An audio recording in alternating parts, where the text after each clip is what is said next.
അല്പസമയം മുൻപാണ് ചെന്താമരയെ കൊലപാതകങ്ങൾ നടത്തിയ കേരളം ഒന്നടങ്കം നടുങ്ങിയ കഴിഞ്ഞ ദിവസം ഉണ്ടായ 2 കൊലപാതകങ്ങളിലെ പ്രതി 2019 സജിത കൊലപാതക കേസിലെ പ്രതി അങ്ങനെ കേരളം ഒന്നടങ്കം ചർച്ച ചെയ്യപ്പെട്ട കേസിലെ പ്രതിയെ ഇന്നലെ വൈകുന്നേരമാണ് ആലത്തൂർ സബ് ജയിലിലേക്ക് എത്തിച്ചത്. 24 മണിക്കൂർ തികയും മുൻപേ ജയിൽ അധികൃതർക്ക് പ്രതി ഒരു തലവേദനയായി മാറുകയാണ്. ഇത്രയും പ്രമാദമായൊരു കേസിലെ ഒരു പ്രതി എന്ന് പറയുമ്പോൾ സ്വാഭാവികമായിട്ടും ആ പ്രതിയെ ഇവിടെ നിലനിർത്തുന്നതിന് പലതരത്തിലുള്ള സുരക്ഷാ പ്രശ്നങ്ങൾ ഉണ്ടായിരുന്നു. ഇതൊരു ചെറിയ ജയിലാണ്, സബ് ജയിലാണ്. അതുകൊണ്ട് തന്നെ അതിന്റെ പശ്ചാത്തലത്തിലാണ് പ്രതിയെ മറ്റൊരു ജയിലിലേക്ക്, അല്പം കൂടി സൗകര്യമുള്ള ജയിലിലേക്ക് മാറ്റണമെന്നുള്ള ആവശ്യം ജയിൽ അധികൃതർ കോടതിയെ അറിയിക്കുകയും കോടതിയുടെ നിർദ്ദേശപ്രകാരമാണ് ഇപ്പോൾ വിയ്യൂരിലേക്ക് പ്രതിയെ കൊണ്ടുപോയിരിക്കുന്നത്.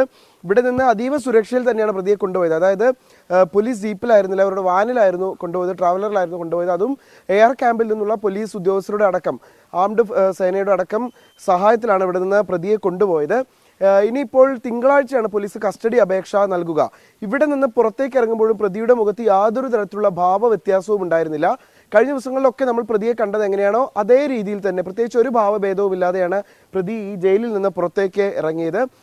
ഇനിയിപ്പോൾ പ്രതിയെ വിയ്യൂർ ജയിലിൽ തന്നെ അതീവ സുരക്ഷാ സെല്ലിലാണ് പ്രവേശിപ്പിക്കുക. ഇതിനോടകം അതിനുള്ള ക്രമീകരണങ്ങൾ അവിടെയും ഏർപ്പെടുത്തി കഴിഞ്ഞു.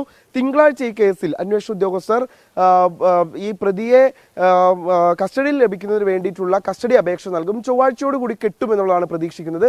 ഈ കേസിലെ അന്വേഷണ ഉദ്യോഗസ്ഥർ നമ്മളോട് പറഞ്ഞൊരു കാര്യമുണ്ട്. ഈ കുറ്റകൃത്യം ഏറ്റവും ഉയർന്ന ശിക്ഷ ഈ പ്രതിക്ക് വാങ്ങി നൽകണമെങ്കിൽ ഏറ്റവും മികച്ച കുറ്റപത്രം നൽകണം. അതുകൊണ്ട് തന്നെ ഈ ക്രൈം സീൻ പുനരാവിഷ്കരിക്കുന്ന ഒരു സാഹചര്യം അടക്കം ഉണ്ടാകും. അപ്പോൾ അതുകൊണ്ട് തന്നെ അല്പം വിപുലമായ ഒരു തെളിവെടുപ്പായിരിക്കും ഉണ്ടാവുക. അത് ചൊവ്വാഴ്ചയോ ബുധനാഴ്ചയോ ആയിരിക്കും തെളിവെടുപ്പ് ഉണ്ടാവുക എന്നുള്ളതാണ് മനസ്സിലാക്കാൻ കഴിയുന്നത്. എന്തായാലും ആ സമയത്തടക്കം വലിയ സുരക്ഷ ഉറപ്പാക്കേണ്ടതുണ്ട്. കാരണം ഈ പ്രതി എവിടെ എത്തുന്നു എന്ന് പറഞ്ഞാലും കൂടുതൽ ആളുകൾ വരികയും ഇത് കാണുന്നതിന് വേണ്ടിയൊക്കെ ആളുകൾ എത്തുന്ന സാഹചര്യം ഉണ്ടാകും. അതുകൊണ്ട് തന്നെ വലിയ സുരക്ഷ ഏർപ്പാടാക്കിക്കൊണ്ടായിരിക്കും പ്രതിയെ വിയ്യൂരിൽ നിന്ന് ഇനിയിപ്പോൾ ചിറ്റൂരിലെ നെന്മാറയിലേക്ക് എത്തിക്കുക.